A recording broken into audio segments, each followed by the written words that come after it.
দর্শক, আমার হাতে আজকে যে ব্রেকিং খবর রয়েছে তার প্রধানটি হলো নরেন্দ্র মোদী আদমপুরে যে বক্তব্য দিয়েছেন সেই বক্তব্যে আবারও দু দেশের মধ্যে যুদ্ধের হুঙ্কার দিয়েছেন এবং লাহোরে একটি ভারতীয় ড্রোন ধরা পড়েছে। পাশাপাশি ভারতের দুটো অঞ্চলে আজকেও ভয়াবহ বিস্ফোরণ হয়েছে। ভারতের দাবি এটি পাকিস্তান করেছে। এই বিষয়ে বিস্তারিত আলোচনা করব। দ্বিতীয় খবর, এবার ইয়েমেন থেকে বিশ্ব মোড়ল পালিয়ে গেলেও তাদের চামচা দখলদাররা ইয়েমেনে আক্রমণ শুরু করেছে। ইয়েমেন কি জবাব দিচ্ছে? পাশাপাশি ডোনাল্ড ট্রাম্প মধ্যপ্রাচ্য সফর করছেন। এই সফরে ফিলিস্তিনের জন্য কোনো খুশির খবর আসছে কিনা, এই বিষয়গুলো নিয়ে আজকের আলোচনা। আশা করি পুরো ভিডিওতে আমাদের সঙ্গে থাকবেন। যদি এর মধ্যে কোনো প্রশ্ন থাকে অবশ্যই মূল্যবান প্রশ্নগুলো কমেন্ট আকারে দেবেন। আমি সেই কমেন্ট লাইভের মধ্যে দেখার সুযোগ পেলে আমি উত্তর দেওয়ার চেষ্টা করব। দর্শক, প্রথমে আমরা চলে আসছি ইয়েমেন এবং দখলদার প্রসঙ্গে। মার্কিন যুক্তরাষ্ট্র যখন ইয়েমেনে আক্রমণ শুরু করলেন, সময়টি ছিল দখলদার ভার্সেস গাজার লড়াই। প্রায় 2 বছর হতে চলছে। এরপর জো বাইডেন তিনি ইয়েমেনে একটার পর একটা আক্রমণ করলেন, পরাজিত হলেন, পালিয়ে গেলেন। ঠিক জো বাইডেনের সময় 120টি পশ্চিমা দুনিয়ার মিত্রদের জাহাজকে টার্গেট করেছে ইয়েমেন। এগুলো গালফ অফ অ্যাডান, আরব সাগর, ইন্ডিয়ান সাগর, রেড সি, বাবুল মান্দাব সহ গুরুত্বপূর্ণ জায়গাতে বা আমরা বলতে পারি সাগরে এই আক্রমণগুলো ইয়েমেন করেছে এবং মিস্টার জো বাইডেন তার সর্বোচ্চ চেষ্টা করে ইয়েমেনকে থামাতে পারেন এবং শেষ পর্যন্ত ইয়েমেনের ভয়ে তারা পালিয়ে গেছে এবং জো বাইডেনের পতন হয়েছে।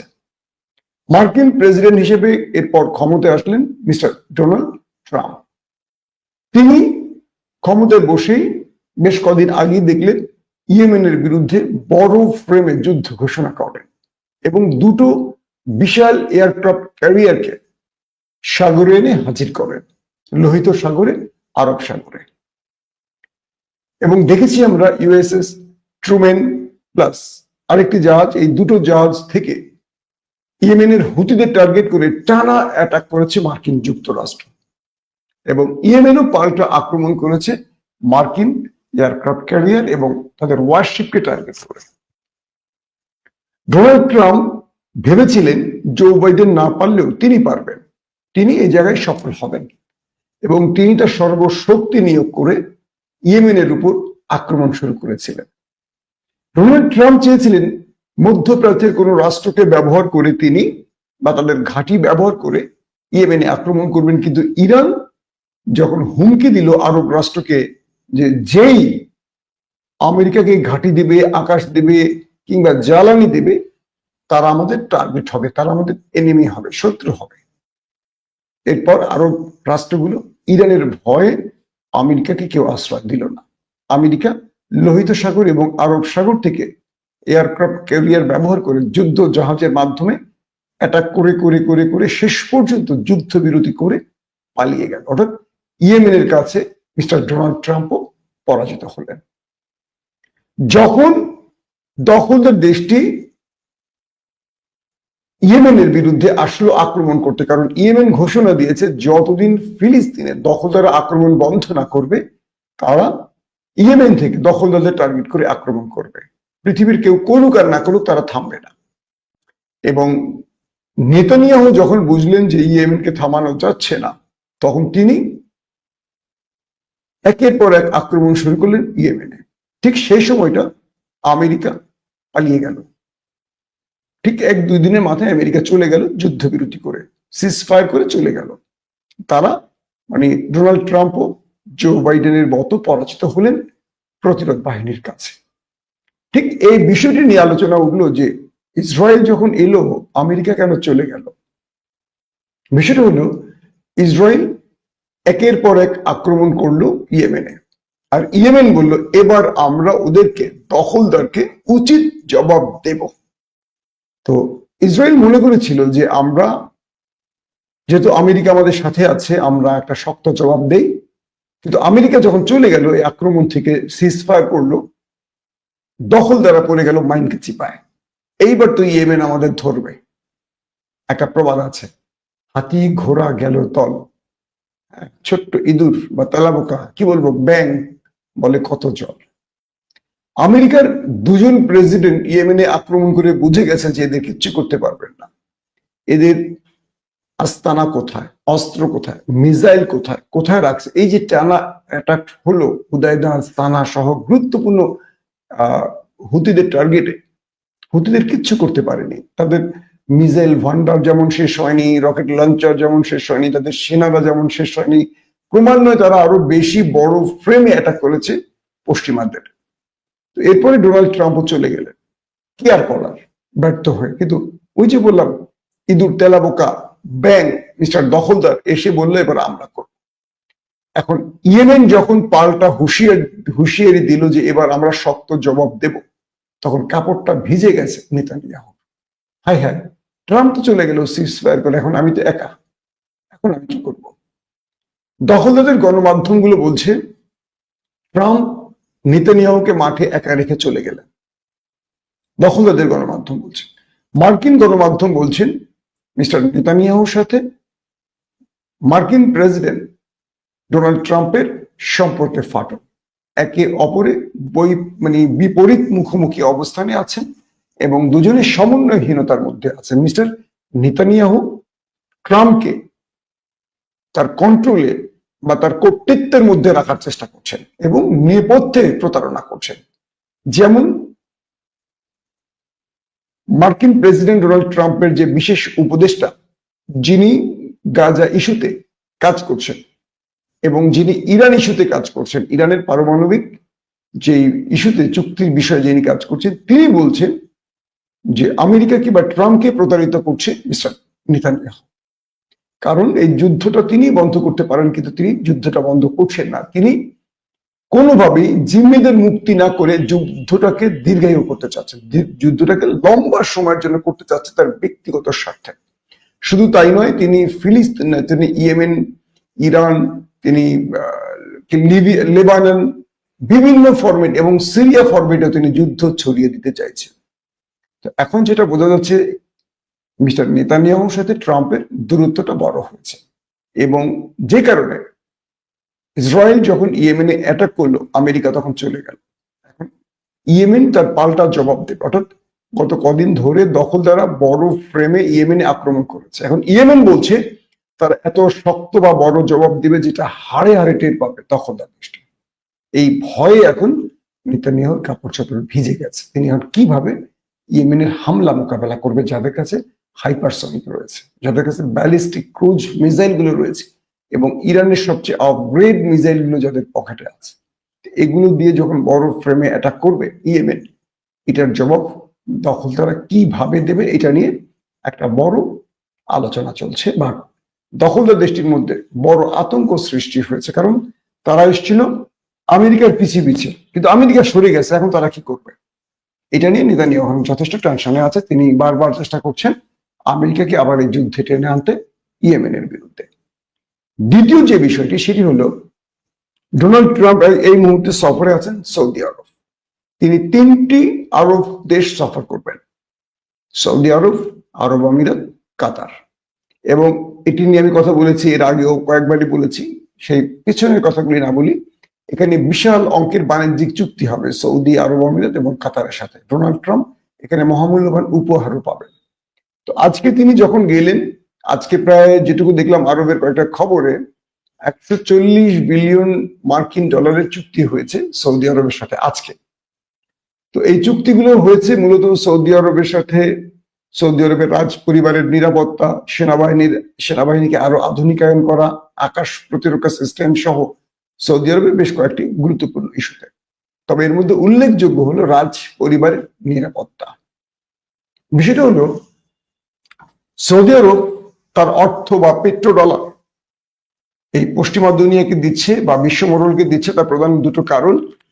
তারা যে ক্ষমতায় বসে আছে জনগণকে খেপিয়ে রেখে বা জনগণ তো এদের হয়তো চাইছে না ক্ষমতা, এটা যেন জনগণের কোনো ক্ষোভ সৃষ্টি না হয়। কখনো আরো বসন্ত সৃষ্টি হলে আমেরিকা তাদের পাশে থাকে, কখনো তুরস্কের মতো কোনো গণতান্ত্রিক দেশ নেপথ্যে কাজ করে রাজ পরিবারকে হটিয়ে যদি ব্রাদারহুডের মতো কাউকে ক্ষমতা বসাতে না পারে, তো ইখওয়ানের মতো কাউকে ক্ষমতা না বসাতে পারে, এই বিষয়গুলোর একটা নিরাপত্তা বা ইরানের হাত থেকে বাঁচার একটা নিরাপত্তা। কিন্তু সাম্প্রতিক সময় ইরান এবং সৌদির মধ্যে বেশ ভালো সম্পর্ক আছে। তারপরও কেন 140 বিলিয়ন মার্কিন ডলারের এই চুক্তিটি কেবল রাজ পরিবারের নিরাপত্তা, এই বিশাল অঙ্কের টাকা আমেরিকার পকেটে চলে যাচ্ছে। এবং আরো অনেক রকম, এগুলি বলতে গেলে আপনাদের যথেষ্ট মন খারাপ হবে। বলা হচ্ছে 600 বিলিয়ন অথবা 1 ট্রিলিয়ন মার্কিন ডলারের চুক্তি হবে সৌদি এবং আমেরিকার মধ্যে। এবং যে চুক্তিগুলো হবে, এই বিশাল অঙ্কের টাকা ট্রাম্পকে কেবল খুশি করার জন্যই দিচ্ছে।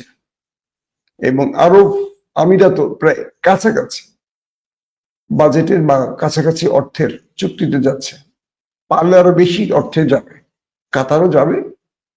তো কিছু কিছু আরব নেটওয়ার্ক বলছে, আরব নিউজ আউটলেট বলছে যে সৌদি আরব বা আরব দুনিয়ার একটা চেষ্টা আছে ট্রাম্পকে খুশি করিয়ে তারা ইসরায়েল ফিলিস্তিনের মধ্যে 2 রাষ্ট্রের সমাধানটা আসলে করতে চাইছে। কতটুকু হবে সেটা হয়তো আমরা সাম্প্রতিক ট্রাম্পের সফরে বুঝতে পারবো। ট্রাম্পকে দিয়ে স্বাধীন ফিলিস্তিনের ঘোষণাটা দেয়াতে চাইছেন আরব, এটা কেউ কেউ বলছেন। যদি এটা সত্যি হয়ে থাকে বা আরব আউটলেট গুলো ঠিক বলে থাকে, আমি মনে করি এটা নিঃসন্দেহে একটা প্রশংসার কাজ হবে। এতদিন তারা যেটা পারেনি, এবার তারা হয়তো অর্থ দিয়ে সেটা করিয়ে নিতে পারে। আর যদি আরবরা এটা না করে, সত্যি দুঃখজনক। বিষয়গুলো কি?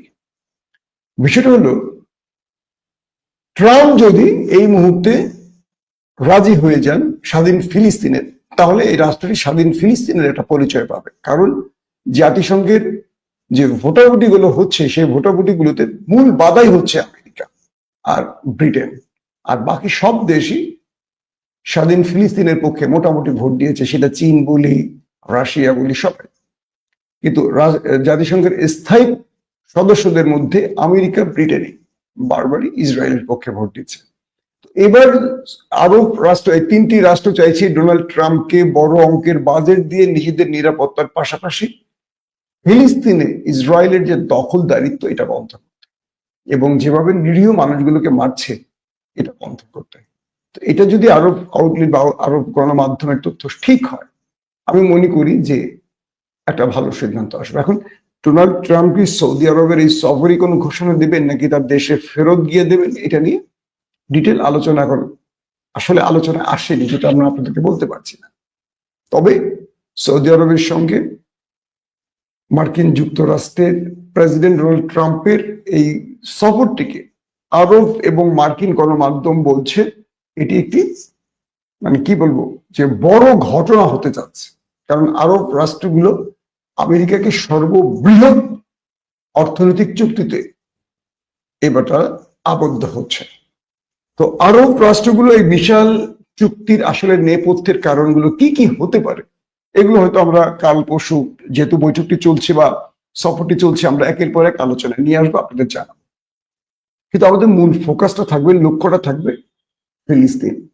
ফিলিস্তিনের জন্য আরবরা কি করতে পারে। যদি আরবরা কিছু করতে না পারে, তাহলে আমি আপনাদেরকে চ্যালেঞ্জ করে এটুকু বলতে পারি যে মার্কিন যুক্তরাষ্ট্রকে 140 বিলিয়ন মার্কিন ডলার দিয়ে যে নিরাপত্তা আশা করে, সে নিরাপত্তা তারা দিতে পারবে না।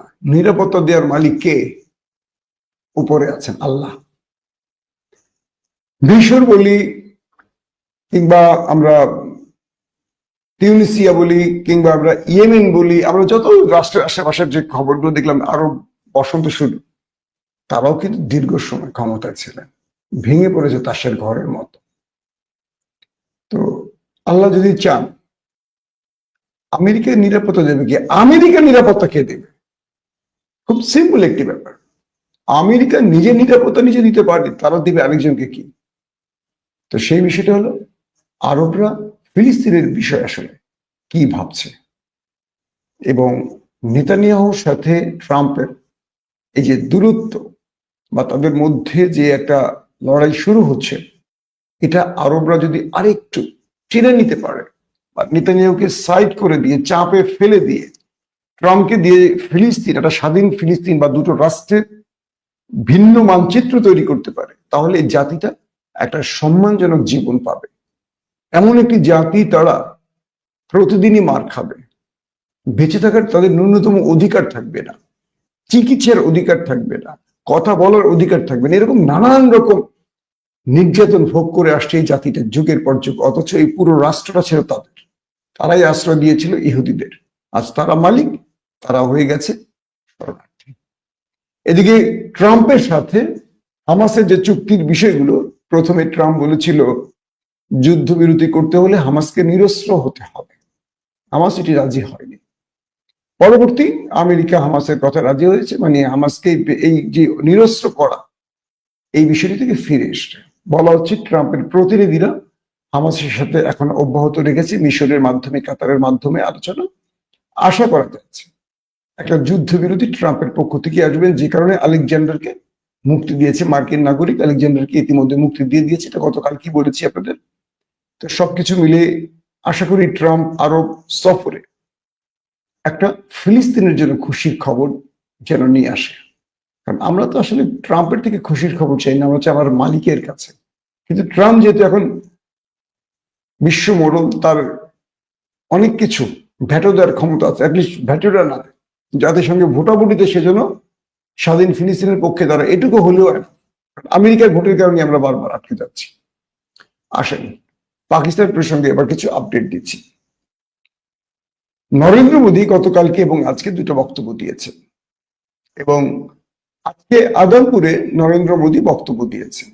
আদালপুরে রাশিয়ান S-400 আকাশ প্রতিরক্ষা সিস্টেম সেট করা ছিল, এবং পাকিস্তান যে ক্লেম করেছিল তারা এটাকে উড়িয়ে দিয়েছে।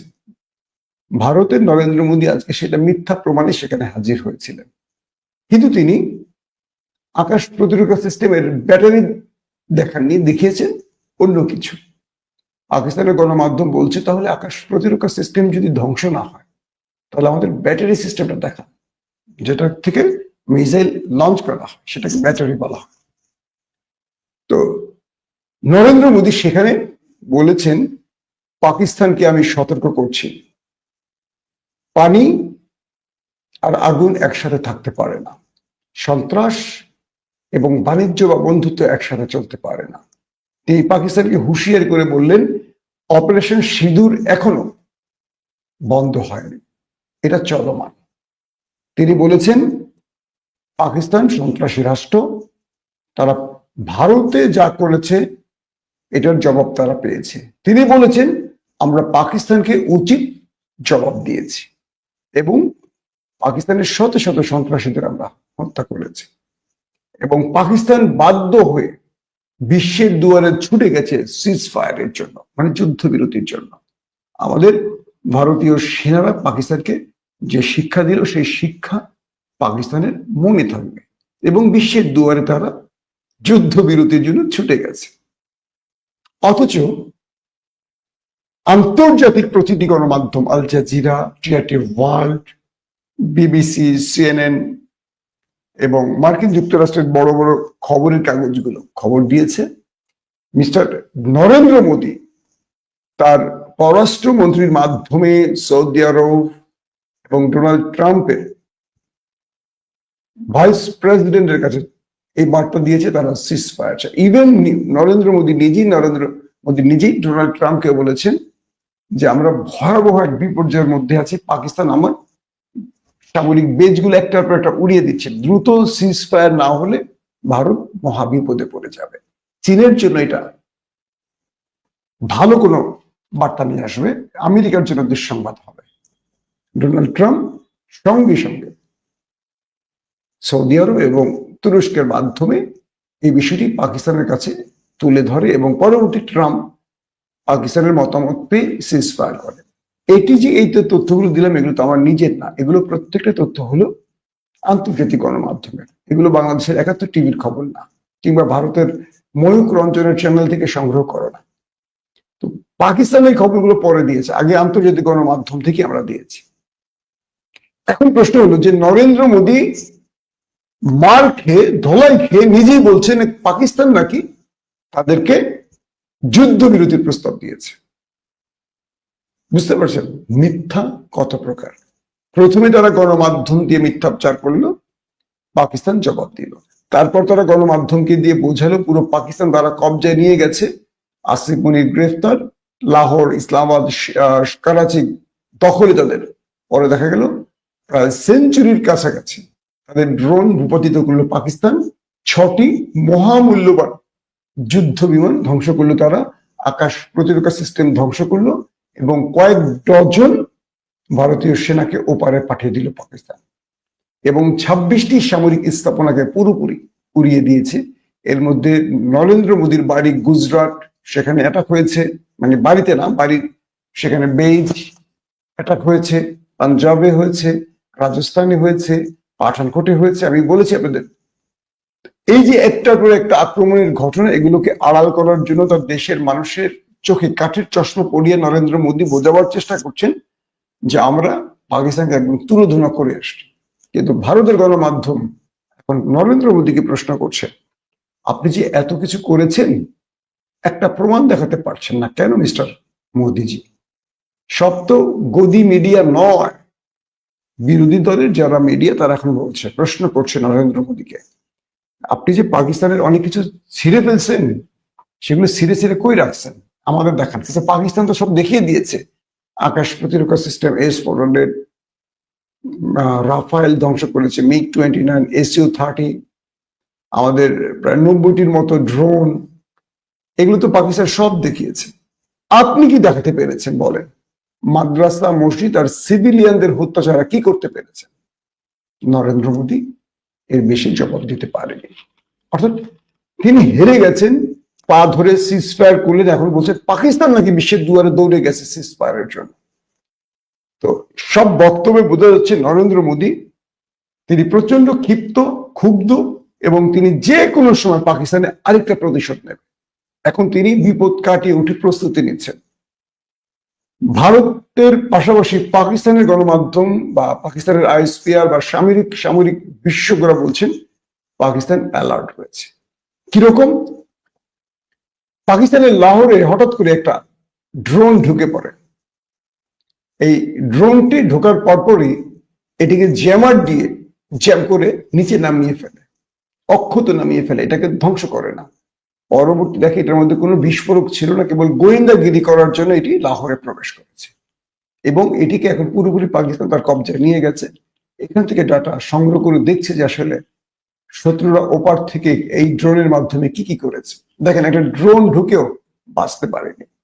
নরেন্দ্র মোদী যখন উদামপুরে বক্তব্য রাখছে ঠিক তার কিছুক্ষণ পরে রাত 8টার দিকে কাশ্মীর এবং পাঞ্জাবে ভয়াবহ কিছু বিস্ফোরণের ঘটনা ঘটেছে।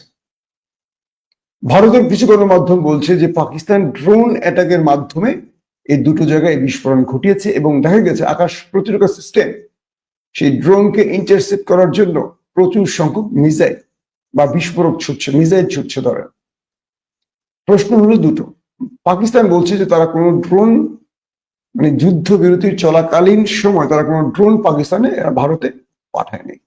তাহলে এই ড্রোনগুলো কাদের? পাকিস্তান মিথ্যা বলছে না ভারত মিথ্যা বলছে?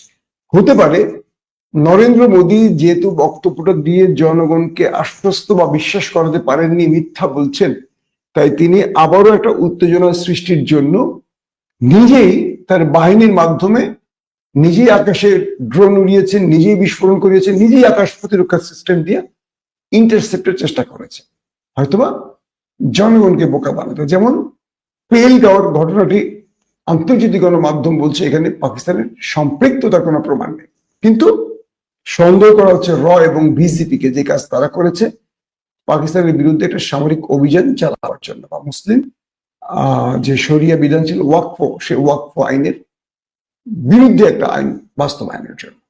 তো সবকিছু মিলে যুদ্ধ পরিস্থিতি কেটে যায়নি, সীমান্তে লাইন অফ কন্ট্রোলে এখনো উত্তেজনা রয়েছে। তবে আজকের একটি আপডেট পেলাম, 40 জনের মতো বেসামরিক পাকিস্তানি নিহত হয়েছে এই 100 ঘন্টার লড়াইতে, আর 11 জন পাকিস্তানি সেনা হারিয়েছে, শাহাদত বরণ করেছে। পক্ষান্তরে শতাধিকের মতো ভারতীয় জওয়ান ওপারে চলে গেছে। এইরকম একটি পরিসংখ্যান আসছে, বলা হচ্ছে যে এই সংখ্যাটা আরো অনেক বেশি হবে। কারণ 26টি সামরিক স্থাপনা যে বড়সড় অ্যাটাক হয়েছে, সামরিক স্থাপনা তো কলা গাছ ছিল না, এখানে সামরিক বাহিনীর সদস্যরাই তো ছিল, তারা তো বেঁচে যাওয়ার কথা না। ভারত হয়তো এই প্রকারগুলো ধীরে ধীরে করবে। আর যে 11 জনের কথা আসছে, এগুলো লাইন অফ কন্ট্রোলে, যখন সীমান্তে গোলাগুলি চলছে, ভারী গোলা বর্ষণে, সেখানে এই সেনারা শাহাদত বরণ করেছেন। তো সবকিছু মিলে ভারত শাক দিয়ে যে মাছটা ঢাকার চেষ্টা করছে, এটা আসলে আন্তর্জাতিক গণমাধ্যম ফ্লাশ করে দিয়েছে। এবং নরেন্দ্র মোদীর এখন পর্যন্ত রাফায়েল বা যে বিষয়গুলো তুলে আনছে পাকিস্তান, তার ডকুমেন্ট দিয়ে এগুলো একটাও মিথ্যা প্রমাণ করতে পারেনি। তিনি শুধু নতুন করে হুমকি দিয়েছেন পাকিস্তানকে, অপারেশন সিঁদুর শেষ হয়নি, এটা যে কোনো সময় আবার শুরু হবে। তার মানে নরেন্দ্র মোদী যে ধোলাইটা খেয়েছেন বা তার বেজগুলো যে উড়ে গেছে, ধ্বংস হয়ে গেছে, এই বেজগুলোকে একটু ঠিক করে এখান থেকে যুদ্ধ বিমান ওড়াবার সামর্থ্য নিয়ে তিনি হয়তো পাকিস্তানের সাথে একটা গ্যাঞ্জামে যাবেন। বাট আমার মনে হয় না নরেন্দ্র মোদী এই সাহসটা করবেন, কারণ তিনি পাকিস্তান একদিনও পুরোপুরি যুদ্ধ করেনি, মাত্র কয়েক ঘন্টা, ফজর থেকে শুরু করে বিকাল পর্যন্ত, এর মধ্যেই মোটামুটি ছেঁড়া বেড়া করে ফেলছে পাকিস্তান তাদের। এটা পাকিস্তানের গণমাধ্যমের খবর না, এটা আন্তর্জাতিক গণমাধ্যমের খবর। তো সেই হিসেবে নরেন্দ্র মোদী বুঝে গেছেন, তিনি যতই বক্তব্য দিয়ে জনগণকে আশ্বস্ত করতে চান, জনগণ আর তার কথা নিচ্ছে না। বিরোধী দলগুলো বিশ্বাস করছে না। বিরোধী দল বলছে পাকিস্তান যে ক্লেম গুলো করেছে, সেই ক্লেমের এগেনস্ট আপনার প্রমাণ কি দেখান আমাদেরকে, বলেন আমাদের কত জওয়ান মারা গেছে, কত সামরিক অস্ত্র গেছে, কেন গেছে, কিভাবে গেছে। নরেন্দ্র মোদী এখন নিজ দেশেই মানুষের দৌড়ের মধ্যে আছেন। এতদিন তার গদি মিডিয়া দিয়ে যে মিথ্যাচার করেছিলেন, সেই মিথ্যাচার আর কাজে লাগছে না, কারণ আন্তর্জাতিক গণমাধ্যমগুলো গদি মিডিয়া বা ভারতীয় মিডিয়ার মিথ্যাচারকে চোখে আঙুল দিয়ে দেখিয়ে দিচ্ছে। তো সবকিছু মিলে নরেন্দ্র মোদী একটা বড় রকম চাপে আছেন পাকিস্তানের সাথে লড়াইটা করে। সহজে তিনি পাকিস্তানের সাথে আক্রমণে যাবেন, এটা আমার ব্যক্তিগত অভিমত মনে হয় না, বাট তার বক্তব্যে মনে হচ্ছে তিনি একটা সুযোগের অভাবে আছেন, যে কোনো ভাবে একটা জবাব দিতে চাইছেন। অর্থাৎ তার জেদটা এখনো কমেনি, কারণ তিনি যে পরাজিত হয়েছেন এটা যদি জবাব দিতে না পারেন, আগামীতে তার নির্বাচন, তার বিজেপি বা নরেন্দ্র মোদীর রাজনীতি ভয়ঙ্কর ক্রাইসিসে পড়ে যাবে। এটা নরেন্দ্র মোদী যে কোনো ভাবে কাটাতে চাইবেন। দর্শক, বিদায় নিচ্ছি আজকের মতো। 6-0 স্ট্রাইকে জিতেছেন পাকিস্তান এবং ভারতের মধ্যে যুদ্ধে পরাজয় মেনে নিয়েছে ভারত। পাকিস্তান এর বিজয় উল্লাস।